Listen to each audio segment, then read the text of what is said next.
नमस्कार दर्शकवृन्द, अर्थसंसार टकको नयाँ एपिसोडमा यहाँलाई स्वागत छ।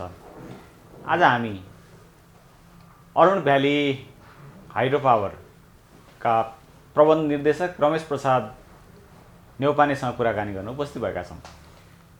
नेपालको पहिलो निजी क्षेत्रको हाइड्रो पावर हो अरुण भ्याली। यसले निकट भविष्यमै हकप्रत सेयर जारी गर्दैछ। यही विषयमा केन्द्रित रहेर कम्पनीको वर्तमान अवस्था, भावी योजनाको बारेमा हामी कुराकानी गर्नेछौँ।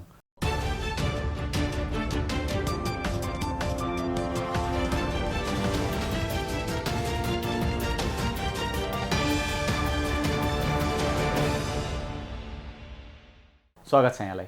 धन्यवाद। नेपालको निजी क्षेत्रको पहिलो परियोजना हो अरुण भ्याली। त्यसको वर्तमान अवस्था चाहिँ बताइदिनुहोस् न।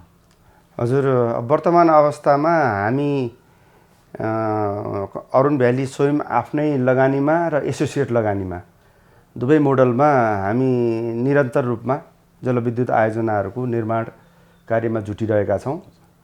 र अब रिसेन्टली अहिले भन्नुपर्दा चाहिँ हाम्रो अरुण भ्यालीको सहायक कम्पनी अरुण काबेली पावर लिमिटेडले गत 1.5 वर्ष अगाडि 25 मेगावाटको यो पाँचथर जिल्लामा ताप्लेजुङ र पाँचथर जिल्लाको सिमाना भएर बहने काबेली नदीबाट उत्पादन गरेर राष्ट्रिय प्रसारणमा आबद्ध भइरहेको छ। र गत वर्ष मात्रै पनि यसले 5% लाभांश घोषणा गर्यो। अब आउने वर्षहरूमा यसले 10% माथि लाभांशहरू शेयरधनीलाई वितरण गर्नेछ।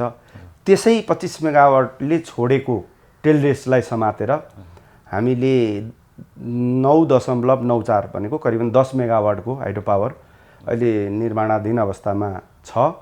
र त्यो आयोजना अब हामी 6 महिनाभित्रमा सम्पन्न गरी असोज 1 गते राष्ट्रिय प्रसारण लाइनमा जोड्ने चाहिँ का लागि जोडदार रूपले काम अगाडि बढाइरहेका छौँ। र अरू एक्टिभिटीहरूमा चाहिँ हामीले एउटा प्रोजेक्ट सकेपछि यही कम्पनीले अर्को प्रोजेक्ट फेरि सुरु गर्ने भनेर चाहिँ तपाईँलाई अप्पर काबेली भनेर अर्को 15 मेगावाटको प्रोजेक्ट, यो चाहिँ विद्युत खरिद बिक्री सम्झौताको क्रममा छ। त्यो हामी निर्माण गर्छौँ। त्यसलाई पनि हामीले करिबन 24-25 महिना लाग्छ निर्माण सम्पन्न थालेपछि सम्पन्न गर्नको लागि।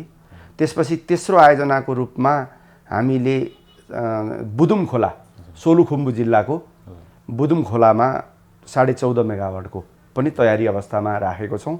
र यसलाई पनि विद्युत खरिद बिक्री सम्झौताको चरणमा पुर्याएको छौँ। र हामी चेन अफ प्रोजेक्ट यसै गरी अगाडि बढाउँदै जाने हामीले हितका साथ काम गरिरहेका छौँ। हजुर, यो हकप्रत सेयर जारी गर्न लाग्नु भएको छ, कहिलेदेखि ल्याउनुहुन्छ हकप्रत? अब हामी तपाईँलाई धितोपत्र बोर्ड र नियमन आयोगबाट स्वीकृति प्राप्त गरिसकेका छौँ। हामीले आफ्नो हकप्रत सेयर सङ्कलन गर्नको लागि कार्यतालिका निर्माण गरेका छौँ।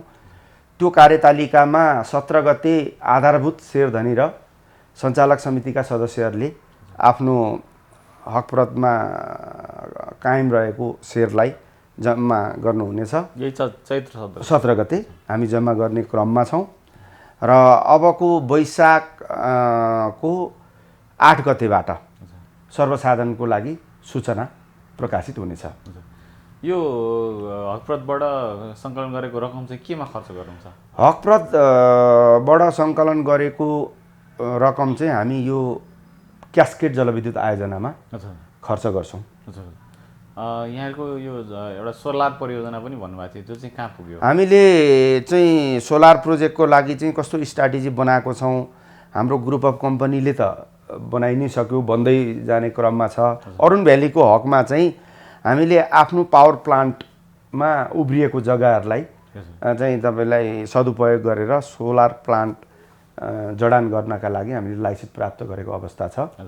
र हामी यो अहिले चाहिँ धेरै चाहिँ कन्सन्ट्रेसन चाहिँ कन्स्ट्रक्सन हाइड्रो भएको हुनाले यो हाइड्रो कन्स्ट्रक्सन सकिँदाखेरि र अर्को थाल्नु बिचको पिरियडमा हामी एउटा सोलर प्रोजेक्ट पनि गर्ने सोचमा छौँ।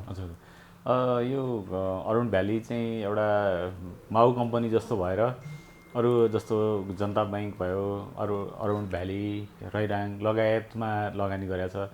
यो कुनमा छ यहाँहरूको लगानी चाहिँ?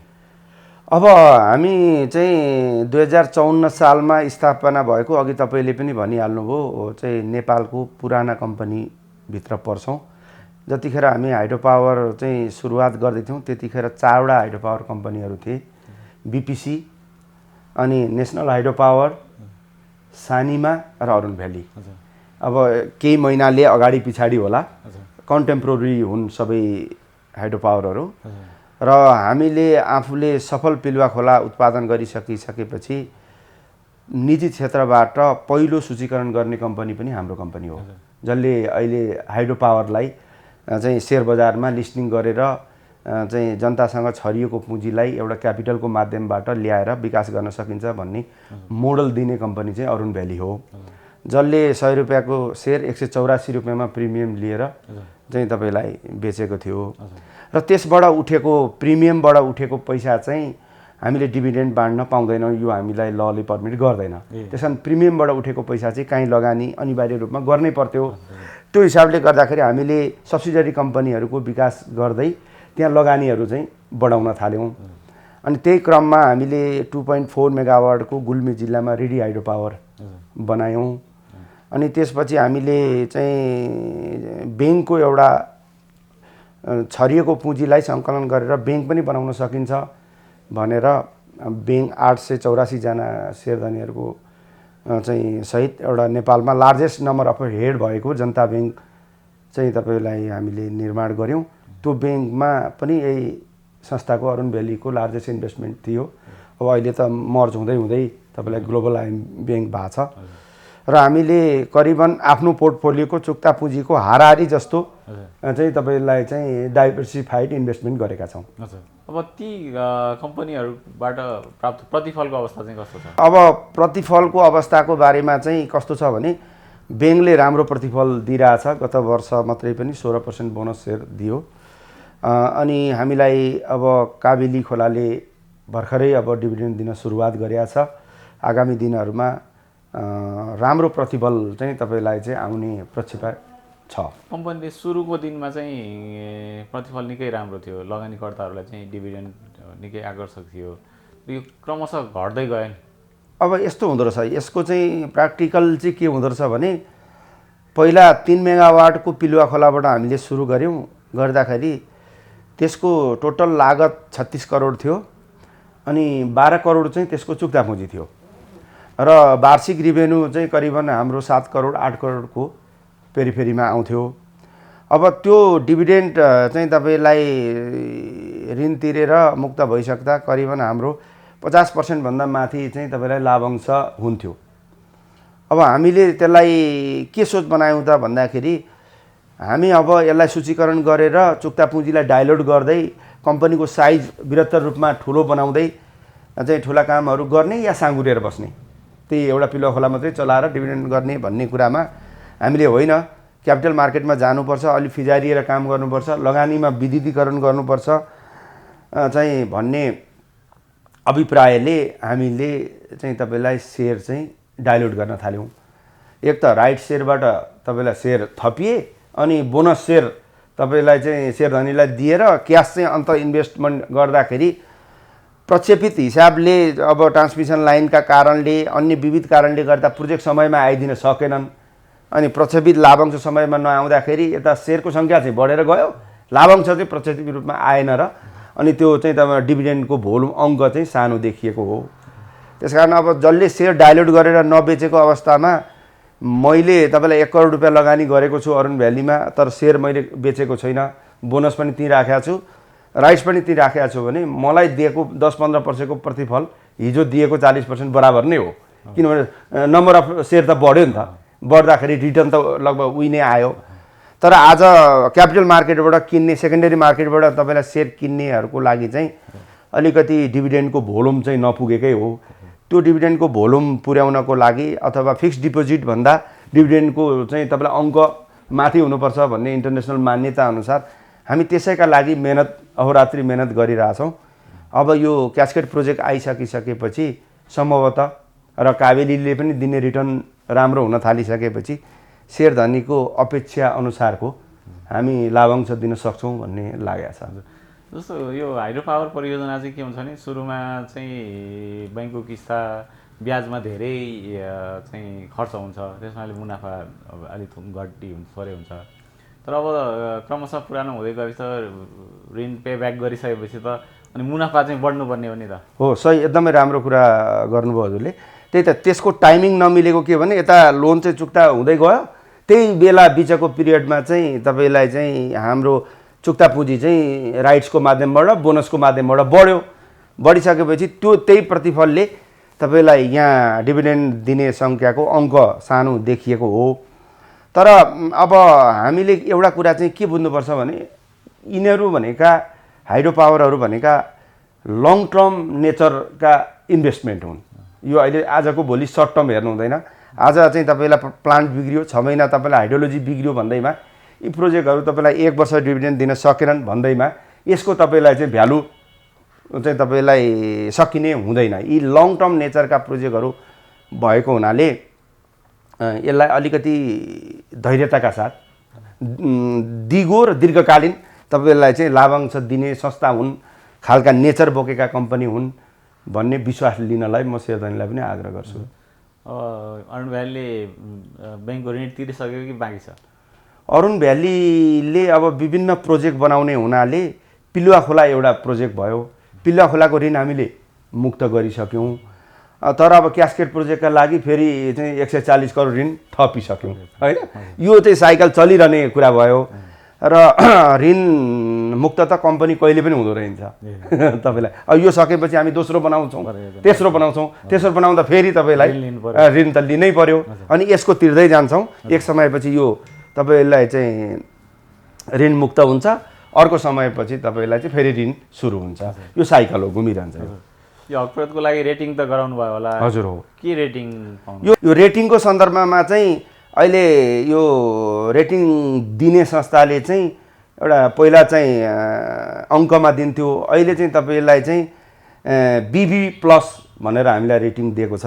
त्यो BB+ भनेको चाहिँ के रहेछ भने यसले चाहिँ तपाईँलाई आफ्नो दायित्व चाहिँ वहन गर्न सक्छ, यो कम्पनीसँग त्यत्तिको स्टेबल छ भनेर भनेको रहेछ र यो दायित्व वहन गर्न सक्ने भनिसकेपछि रेटिङमा यसलाई राम्रो मानिँदो रहेछ। जोखिम कम भयो, जोखिम भए पनि वहन गर्न सक्ने क्षमता बोक्छ। कम्पनीको अब कुनै नयाँ परियोजना पाइपलाइनमा छन्? मैले अघि पनि भने अब हामीसँग भएका पाइपलाइनमा यो क्यास्केड सकिसकेपछि upper Kabeli 15 megawatt, upper Kabeli 15 megawatt सकिसकेपछि 14.5 मेगावाटको तपाईँलाई चाहिँ बुदुम खोला सोलुखुम्बु। त्यसपछि हामी अब अहिले विद्युत विकास विभागले केही सूचनाहरू बास्केटमा रहेका परियोजनाहरूको सूचना मार्फतबाट बडाबडमा तपाईँलाई चाहिँ टेन्डरिङ पनि गर्न आँटेको छ। हामी त्यहाँ पनि सहभागी बन्छौँ र हामी चाहिँ 30, 40, 50 मेगावाटको साइजसम्मको प्रोजेक्ट तपाईँलाई चाहिँ बास्केटबाट लिएर पनि विकास गर्ने सोच राखेका छौँ। यो अरुण भ्याली झन्डै 2 दशक भन्दा बढी अवधिमा सुरु गर्नुभयो र त्यो अरुण भ्याली आएपछि एकपछि अर्को चाहिँ यहाँको ग्रुपबाटै नयाँ नयाँ हाइड्रो पावर परियोजनाहरू बन्दै गए। त्यो चाहिँ त्यसले अलिकति ट्रेन्ड नै सेटिङ गर्यो, किनभने सर्वसाधारणबाट सेयर जारी गरेर नयाँ परियोजना बनाउन सक्ने।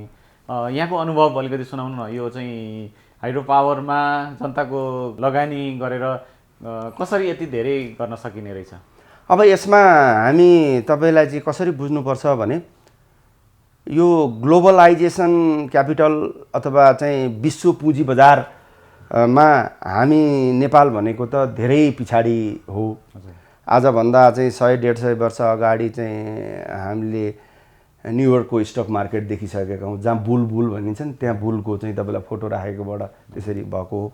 र त्यहाँ चाहिँ तपाईँलाई कस्तो खालको चिज छ भन्नुहुन्छ भने एउटा कम्पनीलाई साख बनाइसकिसकेपछि पुँजी चाहिँ तपाईँलाई चाहिँ जनताले आफै तपाईँलाई स्टक मार्केटको माध्यमबाट सङ्कलन गर्छन् र कम्पनीले आफ्नो साख र चाहिँ तपाईँलाई दक्षतालाई चाहिँ विभिन्न सेक्टरमा उसले युटिलाइजेसन गर्छ र त्यसले नेसन पनि बिल्ड गर्यो। अनि नेसनबाट बिल्ड गरेको प्रफिटले आफ्ना सेयर धनीहरूलाई घर घरमा तपाईँलाई लाभांश पनि वितरण गर्यो। यस्तो हुँदाखेरि चाहिँ के हुन्छ, विन विन, राज्य पनि करको माध्यमबाट होइन तपाईँलाई चाहिँ अनि पूर्वाधार विकासको माध्यमबाट र क्यापिटल मार्केटबाट चाहिँ उठेको पैसाको पाउने रिटर्नबाट पिपुल पनि होइन। यसले गर्दाखेरि सबैलाई विन विन भएको संसारभरिको प्र्याक्टिस अब हामीले पढि पनि रहेको थियौँ। नेपालमा तपाईँलाई चाहिँ यो क्यापिटल मार्केटको लहरू आएको थिएन र बिस्तारै हामीले विकास गर्दै जाँदाखेरि क्यापिटल मार्केटका लहरू आएपछि वाइ नट हामी पनि यसलाई चाहिँ कोसिस गरेर छरिएको पुँजीलाई चाहिँ पुँजी बजार क्यापिटल मार्केटको माध्यमबाट विकास गरौँ र हामीले जानेको यही हाइड्रो पावरलाई अझ चाहिँ पूर्व मेचीदेखि पश्चिम महाकालीसम्म तपाईँलाई चाहिँ विकास गरौँ र शेयरधनीलाई बोनसको रूपमा नगद लाभांशको रूपमा वितरण गर्दै जाउँ। त्यहाँबाट उठेको पैसाले कम्पनीले पाइपलाइनका प्रोजेक्टहरू विकास गर्दै जाउँ भनेर यो इन्टरनेसनलै प्र्याक्टिस हो। यो तपाईँलाई चाहिँ नौलो बजार क्यापिटल बजार भएको हुनाले नेपालमा पनि चाहिँ तपाईँलाई अहिले त निकै राम्रो लहरै आइसक्यो, यो खुसीको कुरा भयो। र हामीले पिलुवा खोला अरुण भ्यालीले अब आफैसँग चाहिँ पुँजी पर्याप्त नभएको हुनाले सब्सिडरी कम्पनी बनाउँदै त्यसमा तपाईँलाई चाहिँ नयाँ थप शेयरधनी पनि थप्दै अनि यसबाट चाहिँ तपाईँलाई चाहिँ आफूसँग उठेका पैसा पनि अरुण भ्यालीका पैसा पनि लगानी गर्दै तपाईँलाई अहिले चाहिँ थुप्रै 4-5वटा कम्पनी हाम्रो प्यारलली रहन्छन्। त्यसमा खास गरी अरुण भ्याली अनि Arun Kabeli, Ridi hydro power, Rairang hydro power, Api hydro power, यसैले चाहिँ पूर्व मेचीमादेखि पश्चिम तपाईँलाई दार्चुलासम्म हामी काम गरिरहेछौँ र हाम्रो ग्रुप अफ कम्पनीले हरेक सालमा तपाईँलाई चाहिँ 10 मेगावाट, 5 मेगावाट, 15 मेगावाट प्रोजेक्ट झिकिरहेको छ। अब क्यास्केडले अबको 5 महिनामा प्रोजेक्ट तपाईँलाई झिक्छ। अबको तपाईँलाई चाहिँ 4-5 महिनामा सोलरका प्रोजेक्टहरू चाहिँ तपाईँलाई चाहिँ अपिले झिक्छ।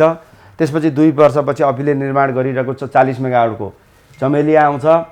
त्यसरी चाहिँ तपाईँलाई वर्षै पछि हामी तपाईँलाई नेसनल ग्रिडमा 5, 10, 15, 20 चाहिँ तपाईँलाई प्रोजेक्ट चाहिँ हामी कनेक्सन गरिरहेको ट्रेन छ र यो चाहिँ ट्रेन अगाडि गइरहन्छ। यहाँले त्यतिखेर सुरु गर्नुभयो, एउटा राम्रो सफलता पनि हासिल गर्नुभयो, तर त्यस पछाडि त्यसकै सिको गरेर धेरै हाइड्रो पावरहरू आए, तर कतिपय चाहिँ बैङ्कको ऋण तिर्न नसकेर रुग्ण भए, सरकारलाई जिम्मा लाउँछौँ भन्नुपर्ने पनि अवस्थामा पुगे। किन त्यस्तो अवस्था? अब यसको 2-3वटा कारण छन् होइन। अब यसको मेरो आफ्नो अनुभवले चाहिँ के भन्छ भने हाम्रो नेपालीहरूको चाहिँ एउटा स्वभाव के छ भने कोही एउटा मान्छेले तपाईँलाई त्यो सेक्टरमा लागेर राम्रो गरेको देख्यो भने सबै बुझ्नु ओर्नु केही छैन होइन, अध्ययन केही छैन, गुरुरो लाइन लागेर कुद्ने। अनि खोलाको त पहिला तपाईँलाई चाहिँ हाइड्रोलोजी अध्ययन गर्नु पर्यो, जियोलोजी अध्ययन गर्नु पर्यो। अनि त्यसपछि चाहिँ नेपाल सरकारले विद्युत प्राधिकरणले दिएको रेटमा अनि आफ्नो लागतलाई हिसाब गर्दाखेरि यो फिजिबल छ, सस्टेन छ भने त्यो प्रोजेक्ट गर्नुपर्ने, त्यो गर्ने काहीँ ट्रेन प्र्याक्टिस छैन साथीहरूको। पहिला अघि पनि भने मैले 4 जना कम्पनीहरू थिए। अब यहाँ त हाइड्रो पावरमा लगानी गर्न पाएदेखि जतिको धनी केही हुँदैन भनेर यहाँ चाहिँ मान्छेहरूको लाइन लाग्यो, ताँती लाग्यो। अहिले त 500 भन्दा बेसी हाम्रो साथीहरू हुनुहुन्छ, आइपिपीको साथीहरू। अब यो रुग्णको पछाडि चाहिँ धेरै कारणहरू हुन्छन्। अब ती कारणहरू मध्ये चाहिँ 2-3वटा कारण चाहिँ अब नेपाल विद्युत प्राधिकरणले दिइरहेको रेट तपाईँलाई चाहिँ अलिक आकर्षण रेट छैन, एउटा कुरा। अर्को कुरो अब यो कोभिडका कारणले अलिअलि अहिले 1-2 महिनामा ब्याज तपाईँलाई चाहिँ घटेको देखिए पनि 13-14%, 15% भन्दा तल तपाईँलाई ब्याङ्कको ब्याजबाट चाहिँ हाइड्रो पावर बनेकै थिएनन्, बनेकै छैनन्। अनि अर्को प्रमुख कारण चाहिँ अब जो डेभलपर साथीहरू हुनुहुन्छ उहाँहरूको अलिक अध्ययन चाहिँ तपाईँलाई अब खरे टाइपको खोला गएर रोजिसकेपछि त के हुन्छ, 6 महिना पानी हुन्छ, 6 महिना पानी हुँदैन। अनि त्यस्तो खोलामा चाहिँ हाइड्रो पावर बनाउनु हुँदैन। हाइड्रो पावर बनाउँदाखेरि अलि राम्रो स्टडी गरेर, अनि किन कच्चा पदार्थ त पानी हो, पानी नै तपाईँलाई चाहिँ नभएको खोलामा अब सन्धि सर्पण पर्यो, ग्रिड भयो होइन, यो सजिलो छ, गाउँमा छ, गरिहालौँ भनेर गर्दाखेरि चाहिँ जोखिम बेसी भएको हो। तर अब यो सेक्टरलाई अलिक डेभलप गर्नका लागि हामी लागिरहेछौँ र साथीहरू अब पहिलाभन्दा निकै नै म्याच्योर्ड पनि हुँदै आउनु भएको छ। अब यो जलविद्युत क्षेत्रमा यहाँ त लामो समय राम्रो अनुभव हासिल गर्नुभएको छ, यो क्षेत्रले भोगेको समस्या चाहिँ के हो? अब यो समस्या चाहिँ तपाईँलाई दिनानुदिन यो निजी क्षेत्रलाई फेसिलिटेड राज्यले नै हो गर्नुपर्ने। तर केही यस्ता तिता कुराहरू छन् राज्यको तर्फबाट जुन चाहिँ हामीले मिडियाको माध्यमबाट अब इपान अम्ब्रेलाको माध्यमबाट हामीले उठाइ पनि रहेछौँ र चाहिँ अब सम्बन्धित निकायमा यसलाई निकास निकाल्ने चाहिँ तपाईँलाई चाहिँ कोसिस जारी छ। कतिपय कुराहरू चाहिँ कन्भिन्स गर्न सकेको अवस्था पनि छ, कतिपय कुराहरू अधुरै छन्। जस्तो मैले न्युज पढ्दै थिएँ, अप्पर तामाकोसीलाई तपाईँलाई पर मेगावाट 50 लाखको दरले राज्यले चाहिँ सब्सिडी दिने, अनि सञ्चय कोष र नागरिक लगानी कोषको तपाईँलाई चाहिँ ऋणमा 50% ब्याज चाहिँ राज्यले बेहोर्दिने, यस्ता कुराहरू चाहिँ गरेर त्यो प्रोजेक्ट चाहिँ अप्पर तामाकोसीलाई चाहिँ यो ऋण बढे पनि, प्रोजेक्ट कस्ट बढे पनि यसलाई चाहिँ ट्र्याकमा ल्याउने भन्ने जुन राज्यले नीति लिएको छ। त्यस्तै हामी निजी क्षेत्रलाई चाहिँ सौताको व्यवहार भयो। सम्पूर्ण जोखिम हामीले तपाईँलाई वहन गरेका छौँ। हामीले तपाईँलाई चाहिँ नेसनमा रोजगारी क्रिएट गरेको छौँ। नेसनको डोमेस्टिक चाहिँ तपाईँलाई ब्याङ्कको ब्याज तपाईँलाई वहन चाहिँ गरेका छौँ र तपाईँलाई चाहिँ यहाँको उत्पादन भएको 18 घण्टासम्म भएको लोड सेटिङलाई आजको दिनमा नेसनल ग्रिडको 50% कन्ट्रिब्युसन प्राइभेट सेक्टरले गरेको छ। यस्तो सेक्टरलाई राज्यले हेर्ने दृष्टिकोण चाहिँ तपाईँलाई चाहिँ राम्रो भएन। सर्वप्रथम त हामीलाई चाहिँ हरेक राष्ट्र ब्याङ्कको मूल्य सूचीको आधारमा तपाईँलाई चाहिँ रेट हरेक चिजमा समायोजन हुन्छ नि त, तर चाहिँ हाइड्रोलाई कहिले पनि रेट समायोजन भएन। हामी 16 वर्ष तपाईँलाई पिलुवा खोला घुमाइरहेको छौँ, हामी त्यही 3 रुपियाँ 90 पैसाको रेट लिएर बसेका छौँ। अहिले चाहिँ प्राधिकरणले 10 रुपियाँ माथि बिजुली बेच्छ, 3 रुपियाँ 90 पैसाको रेट। के यो जज हो त? यो सम्बन्धित निकायमा, यही मिडियाको माध्यमबाट सम्बन्धित निकायमा पुगोस् भन्ने मेरो एउटा कुरा पनि छ। र अर्को कुरा, लागत हिजो तपाईँलाई चाहिँ 400 रुपियाँ पर्ने सिमेन्ट 300 रुपियाँ पर्ने सिमेन्ट बढेर तपाईँलाई चाहिँ अहिले 700-800 भन्दा सिमेन्ट पाइँदैन। रडको रेट तपाईँलाई त्यस्तै छ, 60-70बाट अहिले चाहिँ 80-90 रुपियाँ भन्दा तल पाइएन। मान्छेको श्रमको ज्याला, हिजो तपाईँलाई 250-300मा श्रम पाइन्थ्यो, अहिले श्रम तपाईँलाई चाहिँ 500-600-700 1000 स्किल लेबर त झन् 1500-2000 भन्दा पाइँदैन तपाईँलाई। अनि यो चाहिँ मिसिन तथा उपकरणहरू, अब युरोपको प्राइस, चाइनामा किन्दा डलरको प्राइस, होइन, यिनले गर्दाखेरि चाहिँ मूल्य नै हो मुख्य कुरो, समायोजन हुन सकेन। आइदर चाहिँ रेटमा समायोजन गरेर हामीलाई सम्बोधन गर, कि तपाईँलाई पर मेगावाटमा तपाईँलाई चाहिँ अनुदान दिएर चाहिँ सम्बोधन गर, एउटा कुरो यो भयो। अर्को कुरो, राज्यले तपाईँलाई चाहिँ लाइसेन्स दियो, पिपिए गरिदियो, कन्स्ट्रक्सनमा जाऊ, तिमी ट्रान्समिसन लाइन यहाँ जोड्न ल्याऊ, यो समयभित्र ल्याऊ भनेर हामी त्यही अनुसारले ऋण धन सम्पत्ति सबै जोखिममा राखेर हामी काम गर्छौँ। वर्षौँ-वर्षसम्म ट्रान्समिसन लाइन नबनिँदा अब चाहिँ तपाईँलाई प्राधिकरण चाहिँ टेकर पे पिपिए भन्छ, आफ्नो दायित्वबाट चाहिँ तपाईँलाई चाहिँ भाग्छ, होइन। यो कारणले गर्दाखेरि चाहिँ धेरै साथीहरू रुग्ण हुनुभएको कारणमध्येको एउटा यो पनि हो।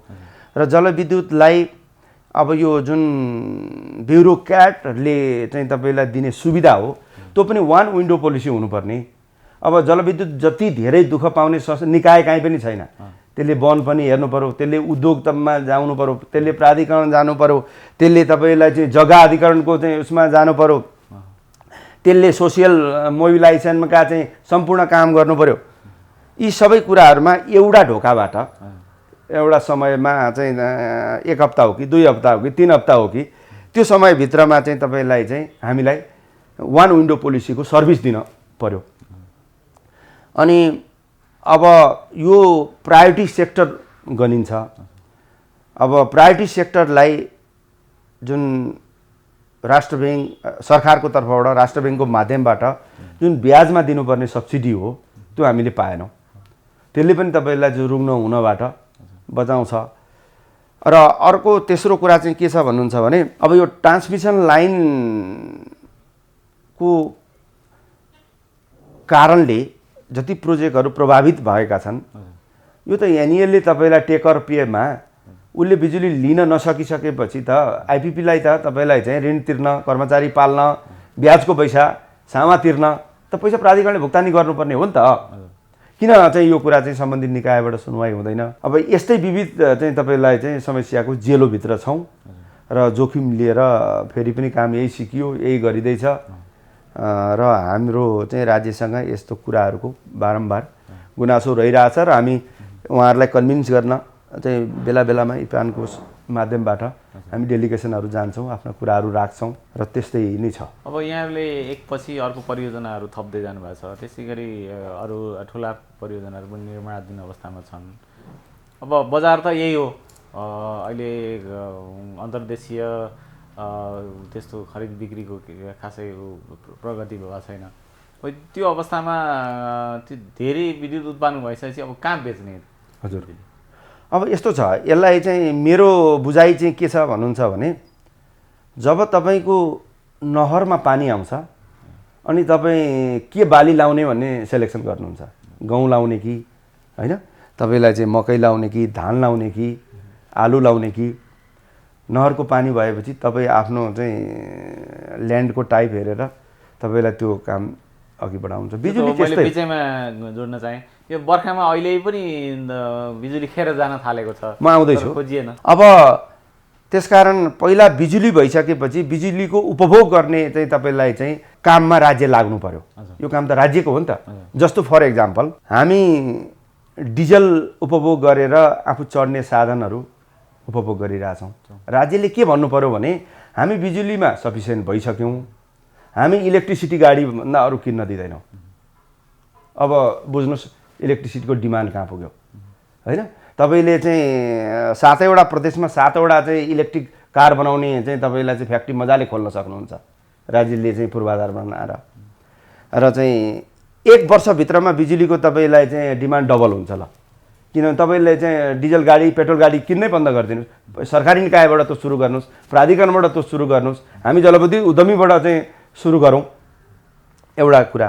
अर्को कुरा यो ग्यासको कन्जम्सन जुन छ, ग्यासको कन्जम्सनलाई बन्दै गर्नुपर्छ र इलेक्ट्रिसिटीको कन्जम्सनमा तपाईँलाई कन्ज्युमरलाई प्रोत्साहन गर्नुपर्छ र चाहिँ अनि टाइम मिटर राखेर राति चाहिँ 4 बजेबाट बिहान 6 बजेसम्म चाहिँ महिलाहरू चाहिँ पुरुषहरू घरमा उठेर खाना बनाउँछन् भने त्यो बिजुली चाहिँ 1 रुपियाँ पर युनिटको दरले दिन्छु म भनेपछि डिमान्ड 1 दिनमै कत्रो चाहिँ बढेर जान्छ।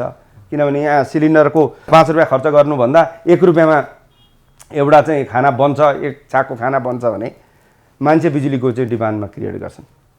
अनि अर्को कुरा हामीले उद्योग कल कारखानामा राज्यले तपाईँलाई चाहिँ सुविधा दिनुपर्छ।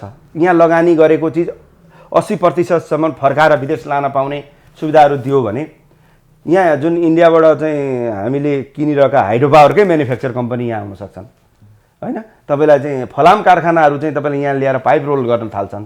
त्यस्तै यावत तपाईँलाई चाहिँ इन्डस्ट्रीका कुराहरू यहाँ चाहिँ बढेर जान्छन् जब बिजुली सस्तोमा बन्छ। बिजुली नै नबनाउने चाहिँ तपाईँलाई बेसी भयो भनेर रुवावासी गर्ने होइन कि बिजुलीको दीर्घकालीन तपाईँलाई कन्जम्सन गर्नेतिर राज्य लाग्नु पर्यो। त्यस्ता नीति निर्माणहरू नियम निर्माणहरू अगाडि गरेर तपाईँलाई उद्यमीहरूलाई प्रोत्साहन गर्नु पर्यो र बिजुलीको खपत बढाउनु पर्यो। र अर्को कुरा हिन्दुस्तान तपाईँलाई चाहिँ खानेपानी र बिजुलीमा हङ्ग्री छ होइन र नेपालमा भएको रिसोर्स सबै लगेर त्यहाँ चाहिँ तपाईँलाई लङ टर्मको ट्रेड गर्न सकिन्छ। त्यसका लागि त उसले पनि सस्तो र भरपर्दो बिजुली पायो भने न किन्छ होइन। हामीसँग खै रिजर्भोयर हाइड्रो पावर, उसले त 12 महिना 24 घन्टा एकै नासको बिजुली किन्न खोज्छ। हामीसँग बर्खामा 3 स्पिल भन्छौँ, हिउँदमा चाहिँ अहिले पनि तपाईँलाई इन्डियाबाट नआउने हो भने लोड सेटिङ छ। त्यसकारण यो चाहिँ डिमान्ड र सप्लाईको लोडको तपाईँलाई ब्यालेन्सिङमा हामी कमजोर छौँ र राज्यले तपाईँलाई पिकिङ एनर्जीको लागि रिजर्भोयर एनर्जीको लागि प्रमोसन दिनुपर्छ र बिजुली बनाउनको लागि बिजुली खेर जान्छ भनेर रोक्नु हुँदैन।